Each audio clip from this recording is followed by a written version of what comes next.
তখন নিজের সুরক্ষার কথা ভাবা স্বার্থপরতার লক্ষণ। দেশের জন্য নিজের প্রাণ বিপন্ন করেও এগোতে হয়। আর মাতা, আমি এই শিক্ষা কোনো গুরুদেবের আশ্রম থেকে পাইনি, তোমার এবং পিতার সান্নিধ্যে থেকে পেয়েছি। রানীরা সর্বদা সুরক্ষিত মহলে থাকেন, কিন্তু তুমি কবচ ধারণ করে যুদ্ধে পিতার পাশে ছিলে।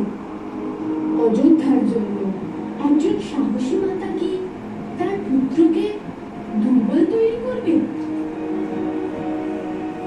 আমার মাতা আমাকে আমার ধর্ম অবশ্যই পালন করতে দেবেন।